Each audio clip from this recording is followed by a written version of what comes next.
So, good afternoon, everyone, to warm Key West. You often hear someone say, it is my great privilege to be with, or it is my great privilege to introduce.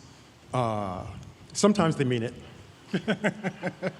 But it is my absolute pleasure, privilege, and honor to be in conversation here with the great Cornelius Eady, somebody who I consider an influence, an inspiration, an innovator, and fortunately a friend.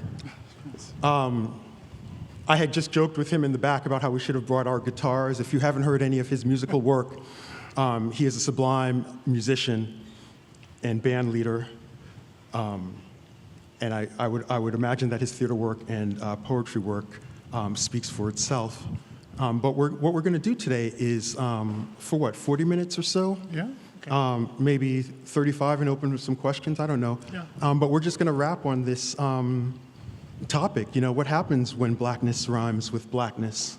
And we've got three I's to work through. Mm-hmm. Inheritance, inspiration, and influence. There are many ways in which our paths have crossed, and there are many, many, many things which we have in common. This isn't really a Q&A, it's just a conversation, and both of us loving the blues and the jazz, we're just going to kind of play some grace notes and play the changes and, see how things work out. We don't have to even pepper each other with questions, but I do think that sometimes, being in the interrogative mood is a good way to get things going. Yeah. So, I always think it's useful when sitting with someone like you, who's done all of the magnificent things that you've done, to begin with the following question. What have you not been asked that you would really want someone to ask you, Cornelius? Ooh. No one asks me about the music. No one asks you about the music? Very rarely I get a question about the music and how the music is influenced by the writing and how the writing influences the music. People don't usually ask that question. Well, so, how about that? I am, you may not be able to tell from the accent, but I'm Caribbean, and in the honor of where I'm from, I'm just going to say, wheel up selector, and rewind a little bit, and say, Cornelius Eady, why don't you tell us a little bit about your music, the music? Well, it's not much to say. Good, because we don't have a lot of time, so why don't we start there? You realize I'm going to tease him the entire time, right? Right. I'm just going to needle him and tease him, teasable. And but that's also a black thing as well, right? One of the things, at least to a point, teasing is really kind of a way of saying you're family. Yeah. Right? It's that we basically kid each other until it stops being kidding. But it's we have a lot of history together. He's absolutely right. The idea of music, I don't talk about it because basically, there's not, I would say not much to it. It's like this side thing that I do, but it is influenced by the poetry, deeply influenced by some of the blues people that I admire. I have the unique distinction of being born on the day that Muddy Waters recorded Hoochie Coochie Man. January 7th, 1954. I was born maybe 2 or 3 minutes before midnight on January 7th. And so you've got this thing about, $700 on the 7th hour, the 7th day, and the 7th month, the 7 doctors say he was born for good luck, and that you'll see it got $700, don't you mess with me, So that's my introduction to the world. It's Muddy Waters. But, and also I met Sunhouse. I don't know if you people know the Delta blues singer Sunhouse. He used to live in Rochester. Somebody's out there, that ain't great. He wasn't born in Rochester, but he lived in Rochester after he retired from working on the railroads. And he was rediscovered in the 60s. I had a roommate that discovered he was living in our neighborhood, and we threw him a birthday party. It was really one of the great experiences of my life. So that kind of stuff filters into my poetry. right? You'll see a lot of stuff about musicians and some of the legacies. Some of the legacy is writers like Gwendolyn Brooks, like Phyllis Wheatley, like Michael Harper, and Sterling Brown. But you'll also realize that they kind of blend and bleed together, and so that kind of influences and informs the music that I do, that I've been doing for the last 10 years with my old band Rough Magic, and now with a trio of musicians that I've been working with on and off. So thanks for asking the question. Can I ask a follow-up question? Yeah, Because sure. I feel like you kind of tapped out really quickly. I hope that people in the audience have heard of the poet Sterling A. Brown. If you haven't, I hope that you maybe take an opportunity to get acquainted with his work. But I know that you have had a real some sessions with his poetry. Yes. And with the music in it.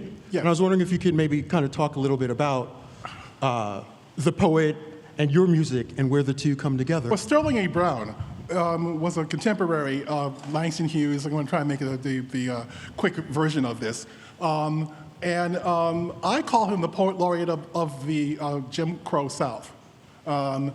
Incredible poetry and incredible tapping into the blues tradition that Sterling, he just really captured it. And back in 2011 or 12, the Poetry Society of America was doing a program called something about black poets in the 20th century, right? And Alice Quinn, who was the director of PSA then, invited me to set 3 poems of Sterling's to music. But she didn't tell me which 3. So I had to decide. I went back to my selected of Sterling's and started with 3, but then I couldn't stop. I mean, the poetry was just so rich, so vivid, so full of, just blackness, that I just kept going. And eventually I recorded an album of those poems. I think it's about 12 poems, 9 to 10 poems. And Rowan actually reads some poems, like 3 or 4 of them. So if you want to check it out, it's called the Sterling Brown Project. I don't know if I got any of Sterling's poems on me to give you an idea of what we're talking about here. This is when the improvisational part of this comes in. But hold on. Sure. In the meantime, I'll play a few fills. January 7th, happy belated birthday. He's a good guy. He's a sweetie. Hold on. Which one are you going to find? I'm looking for it. How about... So Sterling A. Brown, while you're looking for, was born in Washington, D.C., and he's really someone who kind of checks us when we want to just call the great Renaissance that happened in the 1920s the Harlem Renaissance, because he's a vital kind of irreplaceable part of what was happening culturally, poetically, and he was very much based in D.C. He went to Williams College for his BA, and then got his master's at Harvard, where he studied with Kittredge. I've actually read his thesis, his dissertation. Oh my God, lucky you. Could have had a PhD. And he's always someone who said, how did he put it? He said, I was educated in Williamstown and Cambridge, but I learned the humanities in Lynchburg, Virginia. Yes. Because when he was done with his studies, he said, well, that's enough of that. And he went down south, and he started really kind of, not just teaching, but really mixing it up with the folk. And he had this great desire to put those voices, which really did not have a literary tradition yet in poetry, onto the page. Now, I'm going to read one poem called Southern Cop of his. I want to read this with the understanding that Rowan reads this 1,000 times better than I do. But I'm going to give you an example of what we're talking about. The thing about Sterling's work is that you can actually, it actually sometimes feels like, even though he wrote this poem probably back in the 30s or 40s, it feels like it was written yesterday, right? Yes. So, Southern Cop. Let us forgive Ty Kendricks. The place was Darktown. He was young. His nerves were jittery. The day was hot. The Negro ran out of the alley, and so he was shot. Let us understand Ty Kendricks. The Negro must have been dangerous because he ran. And here was a rookie with a chance to prove himself a man. Let us condone Ty Kendricks. if we cannot decorate. When he found what the Negro was running for, it was too late. And all we can say for the Negro is, it was unfortunate. Let us pity Ty Kendricks. He has been through enough. Standing there, his big gun smoking, rabbit scared, alone, having to hear the wrenches wail and the dying Negro moan. Yeah, right? Right? So that's why I call him the poet laureate of the Jim Crow South. It's amazing. Yeah. So a little confession. Just not too long ago, as in minutes ago, I had a book. I'm a very kind of tactile person. I've never read off a phone in public. I said that to Cornelius. He said, well, I'm about to read off my phone. And I was like, I love reading off my phone in public. And the book that I had that I wanted to bring to the stage was an anthology edited by Michael S. Harper, co-edited by Anthony Walton, called The Vintage Anthology of African American Literature. It's a wonderful encapsulation of the tradition. I think the best thing to do with anthologies is to read all of them. And also, I love the sense of picking up a black poetry anthology from the 70s, from the 80s, from the 90s, from the aughts, from the 10s, from the 20s, and asking those questions of like, where's its sense of beginning? And where's its sense of the now? But the idea of the tradition is not by any means a fixed timeline. You know, Kevin spoke about that eloquently on Thursday, and the sense of that has still been going on. And Kevin and Jericho will actually come back and talk about the 19th century and read from those poems tomorrow. But there's really this sense of, I think for black poetry, I don't know if you agree, but there are two things going on at once in the mind. One is one's own sense of community, one's own sense of a timeline, one's own sense of antagonists and protagonists and people you want to model and things like that. But then there's the overarching monolithic structure of the literature as well. So someone's tradition might start with Gwendolyn Brooks, or someone's tradition might start with Langston Hughes, or someone's tradition may start with Robert Hayden, or someone's sense of tradition may start with Gail Jones. But no matter where your sense of tradition begins, there's still mapped over it, almost like a palimpsest, this sense of the whole song and the long game.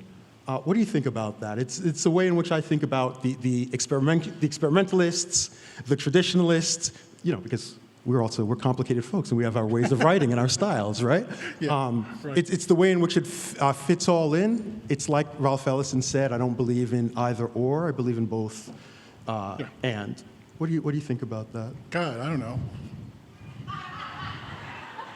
You're gonna tease me all? Yeah, I'm gonna do all time, through all of this. Right, that's right. I'm gonna make it work. No, I'm not gonna make it work. Look, yeah, that's exactly right. What we're talking about, what are we talking about here? I always go back to Phillis Wheatley, right? I always go back to Wheatley because Wheatley's poem, Being Brought to America from Africa, I'm paraphrasing that, I'm doing this from memory, so forgive me for any errors I'm making with this. Being brought from Africa to America. Yeah. But in my mind, that's the start of African American poetry. Even though she wasn't African American, because there's no such thing as African American at that moment, she was a slave. Yeah. But the whole point of that, the whole point of the fact of the book that had never been in existence in history before that moment, right, was not only just to bring that book into the world, but also to prove a point. The point was, does the slave have a soul? Does the slave have an intelligence? Does the slave have the ability to do complex thoughts called poetry? Right? I mean, and that was part of, and so in some ways, it's a literary thing, and in some ways, it's always going to be a political thing, right? Yeah. Right, and because we constantly come up against this idea that we have to reprove and then reprove and then reprove ourselves, right? So the last four lines of Wheatley's poem, to me, really sort of sets up a lot of things for me that I see repeated again and rhyming again and again and again all the way through African American poetry, where she basically says, I've got it right here. "Oh, well, on your phone." I opened my phone and I found you can actually find poems on it. It's the strangest thing. Do you want me to give it a quick read? Yeah, why don't you read it on your phone? Why don't I scribble it down and then No, I'll... why don't you read it on your phone? I mean, you got it right there. Where's the photographer? No photos. No photos. I see you. Hands up. The phone's right there. I know folks in this town. On being brought from Africa to America. Yeah. 'Twas mercy brought me from my pagan land, taught my benighted soul to understand that there's a God, that there's a Savior too. Once I redemption neither sought nor knew. Some view our sable race with scornful eye. Their color is a diabolic dye. Remember, Christians, Negroes, black as Cain, may be refined and join the angelic train. Remember, Christians, Negroes, black as Cain, may be refined and join the angelic train. So you get this idea that basically what she's doing here, what you get from those in the first 4 lines, she's saying thank you in a way, right? I didn't realize there was a whole culture up here, but when you're dragged from your culture and put into someone else and given, I think she learned English in 6 months or something like that. Really think about that, right? Yeah. You're plopped into another, not only country, but whole culture, and you learn how to negotiate it, in terms of language within 6 months, and you're writing poetry within a year. But this idea is that, having gone through all of that, that idea of transformation, that I am now somebody else, but then who is she? Yeah. Who is the slave once the slave has the master's language, right? And it's the acknowledgement of how, not only of that, but also the acknowledgement of how she's perceived that part that Rowan read so beautifully. I love the little diabolic die in it. But that's what it was, right? It's always in quotation marks. Quotation marks to me indicate that this is what I overhear you say about me. Right. Right?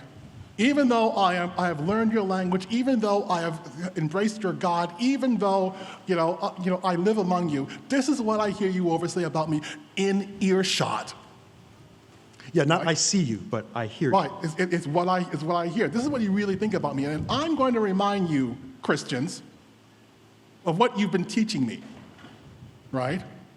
So another black woman has to do some work. Now, Right. I find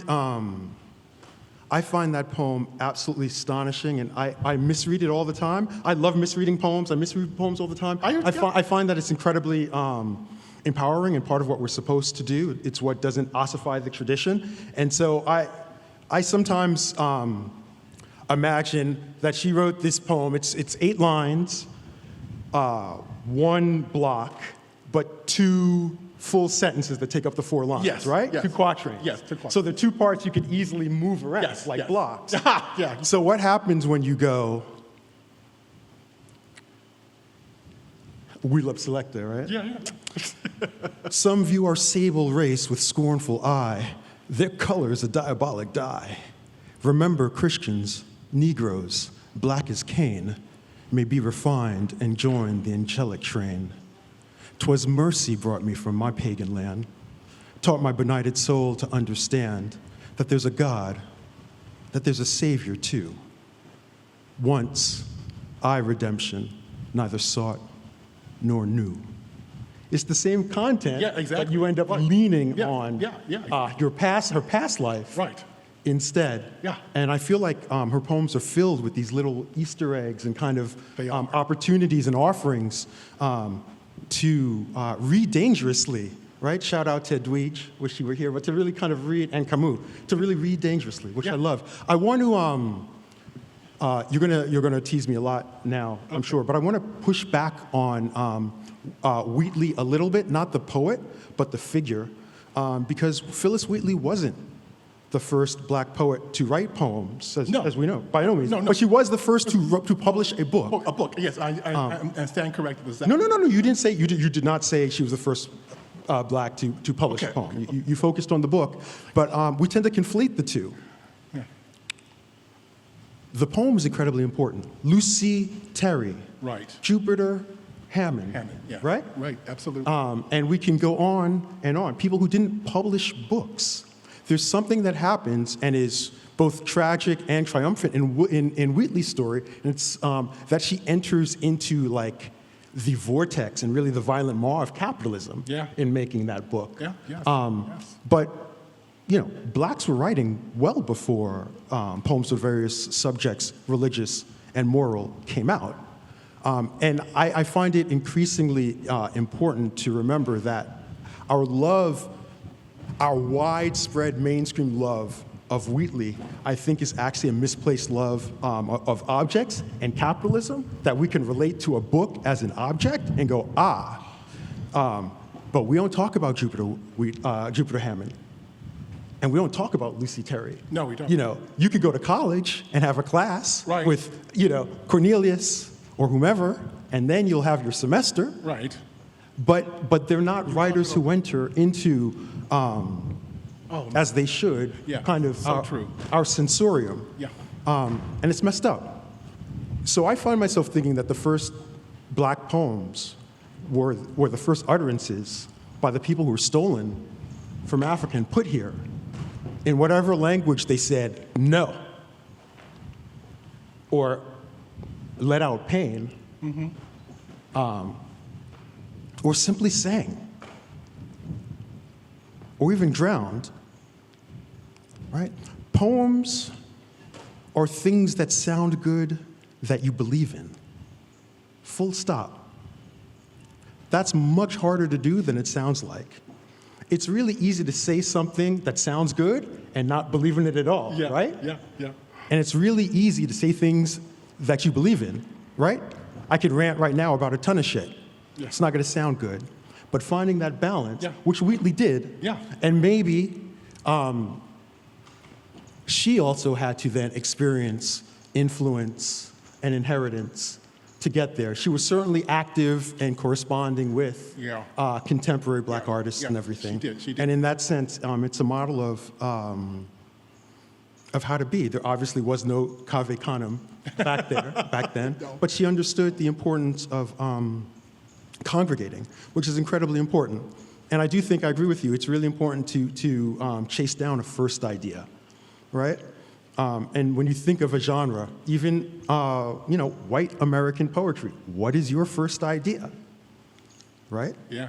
Or even, white English poetry, what's your first idea? They've come up with a really awesome myth, right? Of Bede and Cadman, that there was a shepherd who was illiterate and sleeping, and then God showed up and was like, poetry. And he woke up and was like, oh, I've got all this poetry. And that was right. And that, you're absolutely. That's in Bede's ecclesiastical history. You open up any anthology of English literature, and that's the first idea. But I do think that it's worth all of us thinking about how the first idea that we're always given is tied into market forces. And so we should also think about the way in which Phyllis Wheatley had to deal with that. She had to deal with proving that she wrote it. She had to deal with going to London to get published and all of that. Okay, here's the deal. Here's a question we never going to answer, right? Yeah. Right. The first book got published in England, right? Mm-hmm. The only book got published in England. Yep. And and she went over to have with somebody from the Wheatley family, I can't remember which one. The minute she got off the boat, she was in England. She was free, right? And she could have just stayed there, but she turns around and goes back, right? So you have to, and she was blind and dying. She was the Oprah of the moment, right? I mean, it was like the sensation, the slave that writes poetry. Oh, look, but she goes back, right? And she goes back, and when she goes back, her life really just turns to crap, right? Pretty much. Yeah. So it's one of the things that you can't answer, but kind of this nag. I was like, wow, that's interesting. That's interesting about what your relationship is, at that point. Something tells her her home isn't there, but the colonies, right? Yeah. Or something, or the Wheatleys, right? Some sense of loyalty, right? Which is a weird kind of thing to think about. right? Absolutely. But it's definitely there. And I totally agree with you about this idea about, how come we do it weekly. I think it's partly to do with the fact that at this point in our culture, I think the job is filling in the blanks, right? Absolutely. Right. I mean, this is what the work is about. This is why we're here this Absolutely. week, right?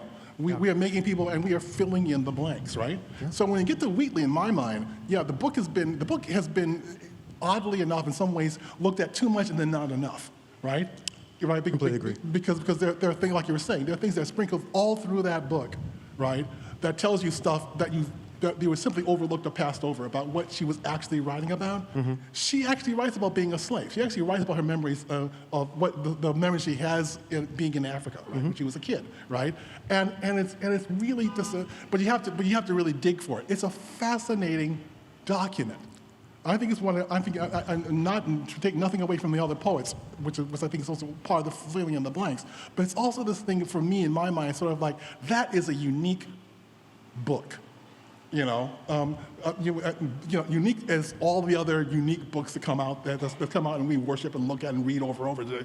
It's in its own way. It's a really unique statement, right? Yeah. And it's the gift that keeps giving. You can keep coming back with for different things.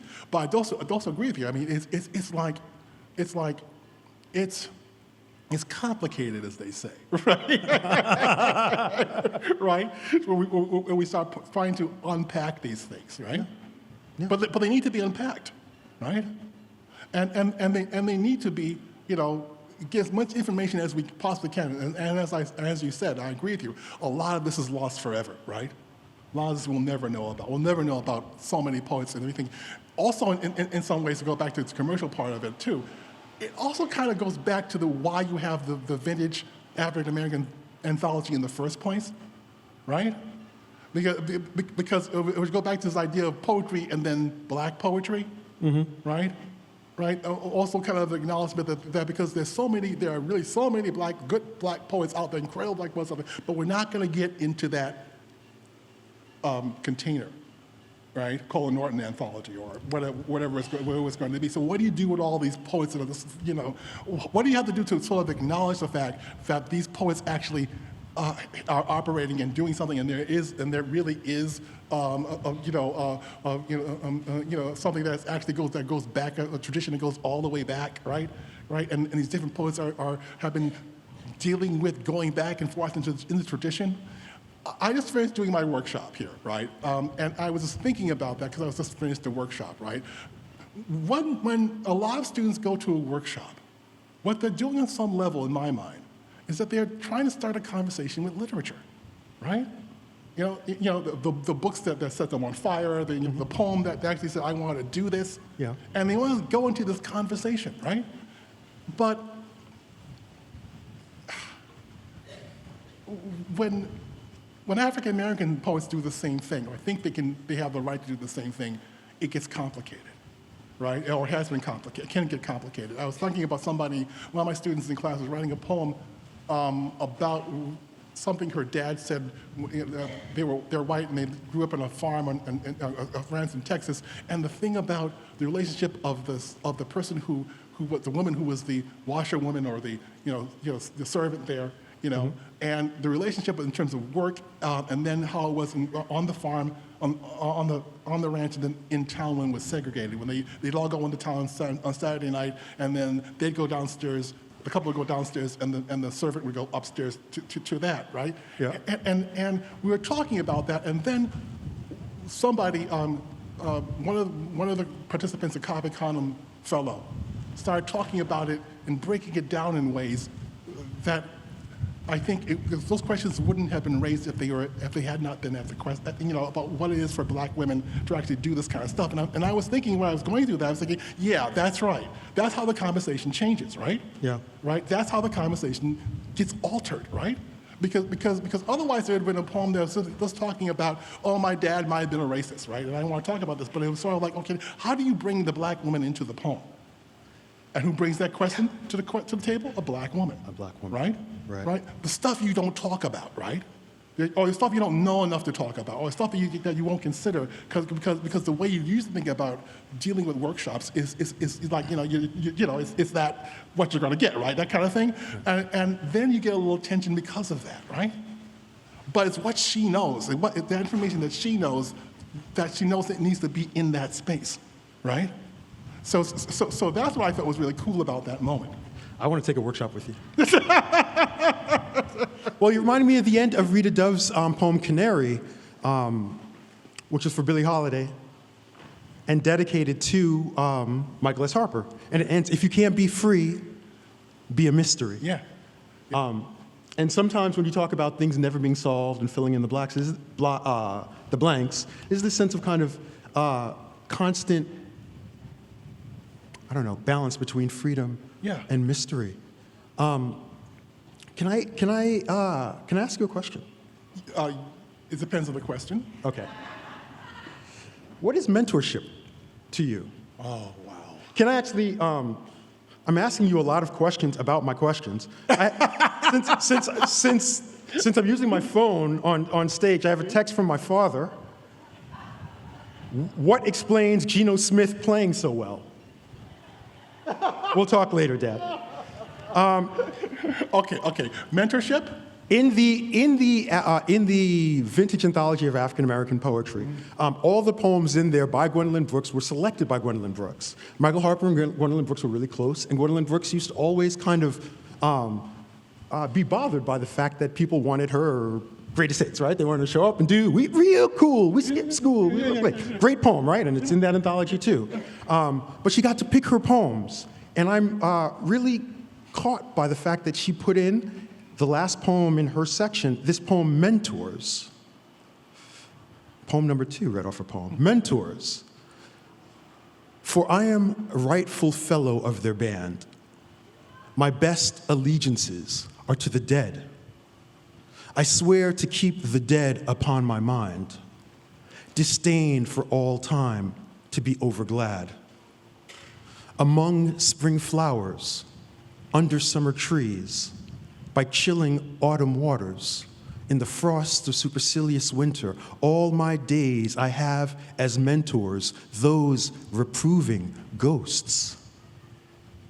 And at that cry, at that remotest whisper, I'll stop my casual business, leave the banquet, or leave the ball, reluctant to unclasp her, who may be fragrant as the flower she wears, make gallant bows and dim excuses, then quit light for the midnight that is mine and theirs. It's beautiful, it's a sonnet, but it's really about being public, being public and being publicly Gwendolyn Brooks, and then saying like, no, I've got to kind of like steal away and spend time with what influences me, what antagonizes me, what betters me, what enlivens me, what heartens me. And in my time writing poetry and getting to know poets, there are a few people who I've heard have that effect on people to the extent that you do. And I just wondered if you'd tell us all what to you is and has been mentorship. Oh, God, I can tell you a lot of stories. Michael Harper, okay? And Michael Harper my encounter with Michael Harper changed the course of my writing career. I was a teenager in Rochester, New York, where I grew up, and there was a summer writing workshop at the University of Rochester, and Harper was the poet for that year. His book, Dear John, Dear Coltrane, just came out. A classic. Yeah, a classic. I only worked with him for like 5 days, right? And it was just shifted everything. It was deep, right? I'll give you an example. There was a moment when he had to do his reading, and he read from his book, and he played a tape of John Coltrane doing Love Supreme while I read the poems, and that was the first time I heard jazz and poetry together, right? And that to me was sort of like, oh my God. And he also told me, when you listen to a jazz musician do a solo, that's a story they're telling you. Absolutely. right? Beginning, middle, and end. That's them telling you stuff about how they feel, about what might happen last night, all that. But also stuff. technically how they get lost. You get Right, lost in the right, solo, right. and then you find your way home. Yeah, and that is literary, right? Yeah. So he reinforced that idea in me, right? And a lot of people, why you keep writing about jazz musicians and blues musicians? Well, Harper was the moment when that kind of shifted, Yeah. right? And it wasn't like a light bulb going on. It wasn't like, oh yeah, now I'm going to do this. It was like suddenly it started to just bubble up, right, over the years until the point that there's a poem in my third book about John Coltrane, and it's in sections. And there's one section where basically I'm doing different variations on it, and then basically at some point, some section, I actually break into a love supreme, a love supreme, a love supreme, and then I start reading the poem. And I thought, I was thinking how clever I am. I'm just breaking this up. It's so cool. Then it goes back to jazz. And my wife reminded me, you were just doing Michael Harper. A lot of us are doing Yeah. Michael Harper. But that was a really deep, right? That's a mentor, right? And Harper tracked me, right?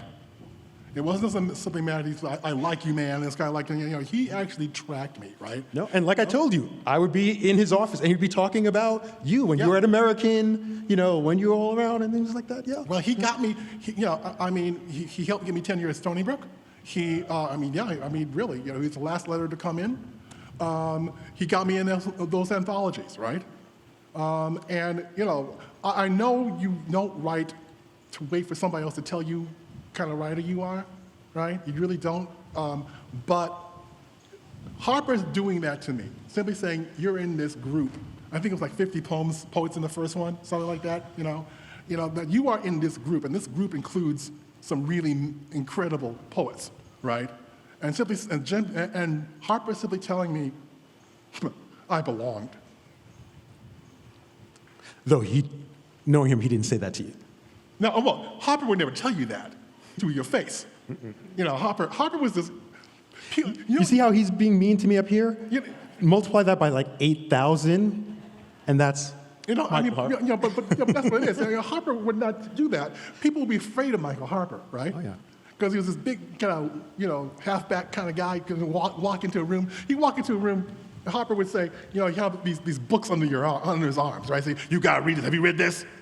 Have you read that? And it's like, whoa, wow! Don't kill me. I know I don't know anything. He just let you have it, man. But it was a technique. It wasn't just being a mean guy. It was basically saying you need to armor yourself. You need to know something. That's such a good way to put it. Right. I know how this place works, this world works, this literary world works, and you better start arming yourself, right? And you need these books. You need this grounding. You need to understand how these things work in order to keep going to do what you do, right? That's the way he rolled, right? And so many people tell me the same story, similar story about him, right? Also, I ain't gonna tell more dirt about him, but he was an incredible, fascinating person, and that was one of my mentors. And by having him as a mentor, I was also in line with Sterling Brown. I was also with Robert Hayden, right? He called Robert Hayden Mr. Hayden, right? He did. Right? He never said Robert or Bob. No. He always say Mr. Hayden, and it was this idea of this respect of the elder, right? Right? And so. Yeah, I learned a lot from that, right? And he tracked me. And I think being a mentor is kind of like this. What I think I do, I track people, right? And I try to make people because it is hard. It's hard to be a poet, period, right? Hard to be a writer, period. But it's really hard to be, an other writer, right? It's really complicated, right? And you need people to ground you. You need people to let you know that you're not alone out there. You need people to let you know that you're not crazy, right? And that will sort of be your cheering section when you need a cheering section, right? That will be there to keep your centered as you go through stuff. So, and I always knew I could actually depend upon that. I could lean on that. So that's what mentorship meant to me, but it all comes in different forms. This is a guy who I never studied but lived in Rochester. He was the poet laureate of the 3rd Ward, where I grew up in Rochester. His name is Bobby Johnson. Bobby made his own books, He was a jazz poet, made his own chapbooks, sold them at his readings, but he was an incredible poet. And I wish I could catch one of the things. I thought I had one of these things already set up in case I needed to read him. But, I mean, you just handmade books. And he says, you know, born June 9th, 1929, Rochester, New York, Clarissa Street, baby. 3 school, Madison High, Monroe County Community College, Empire State, and the city streets. And it's like, right? Racism is not dead, bird lives, right? I mean, and that was my first encounter with a black poet, right? And local. Yeah. And local, yeah. Yeah, local poet. And it's only been, Bobby died a few months ago, right? And having to go back, and the local paper calls me up and says, you remember Bobby Johnson? I said, oh, damn, shit, I remember Bobby Johnson, yeah. Bobby Johnson with this, that, and the other thing. But I also remembered how lucky I was to have a black poet that I knew in my hometown, right? Because there weren't a lot of them. When you're talking about Phillips Wheatley reaching the other black artists out there during the colonial times, it's like Rochester, right? You can count them on one hand and still have some fingers left over when I was growing up, right? So I realized how damn lucky I was to have that person as kind of I never mentored him. We were friends. I sometimes read with him, but it was like, I think I knew I could do it because I saw Bobby do it. No. Right? We've got a minute left. I would just like to say, listening to you made me realize, you meet tons of poets from Boston, and they're like, oh, Robert Lowell's from Boston, and they rattle off all these Boston poets, but they never mentioned Phillips Wheatley. No, of course not. And I think that maybe the panorama of poetry will truly change when a white Boston poet comes up to me and says, like, oh yeah, a lot of poets are from Boston, and starts with Phillips Wheatley. But the last thing I guess I would love to close with, Michael Harper had a sublime ear. If you listen to his Dear John, Dear Coltrane, which is very easy for you to hear online, even on your phone, as it turns out, strangely enough, I hope you know the song, a love supreme, a love supreme. But when you get to the end, he goes, a love supreme, a love supreme, because he understood that no return in music is the same. Yeah. There's always some type of fundamental empowering change, even if it's a syllable. So, we've come and we've read Wheatley, we've read Gwendolyn Brooks, we've talked about a number of phenomenal poets, but I was wondering if we could close with a poem of yours that I really just grew up with and embraced deeply in the vintage anthology of African American poetry, and it's Radio. Would you mind reading that for us as a type of outro? Sure. Do you have it on your phone? I happen to have it on my phone. It's amazing how that happens. I didn't know anything about this. You just phones. They're amazing. Yeah. Let me see. Here it is. Oh, do you have it? I might have it. Hold on. Give me a second. Boomer. Oh, sorry, man. Oh, poor guy. All right, okay. All right, see, but I made him read off his phone. Okay, so, Radio. There is the woman who will not listen to music. There is the man who dreams of kissing the lips attached to the voice. There is the singer who reinvents the world in musical notation. There is the young couple who dance slowly on the sidewalk as if the rest of the street didn't exist. There is the schoolboy whose one possession is an electric box that scrambles the neighborhood. There is the young girl who locks her bedroom door and lip syncs in the mirror. There is the young beau who believes in the songs so much he hears them even when he isn't kissing someone. There is the mother who absent-mindedly sways to the beat but fears the implications for her daughter. There is the man who carries one in his breast pocket and pretends it's a Luger. There are the two young punks who lug one into our car on the stall D train, who, as we tense for the assault, tune in a classical music station, as if this were Saturday night on another world. Thank you, Cornelius. Thank you. Always a pleasure, man. No, Thank the pleasure's mine. Thank you.